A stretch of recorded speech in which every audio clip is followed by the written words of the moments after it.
మనందరికీ ఎంతో ఇష్టమైన పండగ దీపావళి. ఈ పండుగ రావడానికి ఇంకా 10 రోజులు ఉందనంగానే అందరూ ఏర్పాట్లు మొదలుపెట్టేసుకొనుంటారు. క్రాకర్స్ కొనుక్కోవడం స్టార్ట్ చేసుండొచ్చు. లేడీస్ ఏమో ఇన్ని ఎలా డెకరేట్ చేసుకోవాలి, దివాస్ కొనుక్కోవడం ఇవన్నీ మొదలుపెట్టేసుంటారు. అయితే అసలు సమస్య ఏంటంటే ఈ పండగ ఏ రోజునొచ్చింది అని. నార్మల్‌గా మనం దీపావళి అంటే అమావాస్య రోజు జరుపుకుంటాం. ఈ ఇయర్ దీపావళి ఎప్పుడొచ్చింది? అంటే ఏ డేట్‌తో వచ్చిందనే కన్‌ఫ్యూజన్ చాలా మందిలో ఉంది.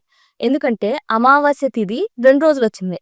ఒకటి అక్టోబర్ 20, ఇంకొకటి అక్టోబర్ 21. సో ఈ 2 రోజుల్లో అసలు దీపావళి ఏ రోజు చేసుకోవాలి? లక్ష్మీదేవి పూజ ఏ రోజు చేసుకోవాలి?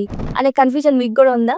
అయితే పండితులు ఏం చెప్తున్నారో తెలుసుకుందాం. పంచాంగం ప్రకారం అమావాస్య తిథి అక్టోబర్ 20వ తారీఖు మధ్యాహ్నం 3:44 మొదలై అక్టోబర్ 21 5:54 ముగుస్తుంది. సో పండితులు చెప్పిన దాని ప్రకారం అక్టోబర్ 20వ తారీఖు మాత్రమే మనం దీపావళి చేసుకోవాలి. అంటే ఆ రోజే లక్ష్మీ పూజ చేసుకుంటే శుభం జరుగుతుంది అని పండితులు చెప్తున్నారు. ఇక లక్ష్మీదేవి పూజ విషయానికొస్తే సాయంత్రం 7:08 నుండి 8:18 ఈ గ్యాప్ లో పూజ చేసుకోవచ్చు. ఆ టైంలో పూజ చేసుకుంటే లక్ష్మీదేవి ఇంటికొస్తుందని, సంపద శ్రేయస్సు పెరుగుతాయని నమ్ముతారు. ఈ దీపావళికి మనం వెలిగించే ప్రతి దీపం మనలోని చెడు చీకటిని తొలగించి కాంతిని వెలిగించేలా ఉండాలి. అప్పుడే అది నిజమైన దీపావళి అవుతుంది. దీపావళి అంటే దీపాలు వెలిగించడం, క్రాకర్స్ కాల్చడం కాదు. చెడుపై మంచి గెలిచిన సందర్భాన్ని గుర్తు చేసుకోవడం. రావణాసుని చంపిన తర్వాత రాముడు ఈ దివాళి రోజే అయోధ్యకు చేరుకున్నాడు. దానికి గుర్తుగానే ఈ దివాళి జరుపుకుంటారు అని పురాణాలు చెప్తున్నాయి. అంతేకాదు నరకాసురుని సత్యభామ వధించిన రోజు కూడా ఇదే.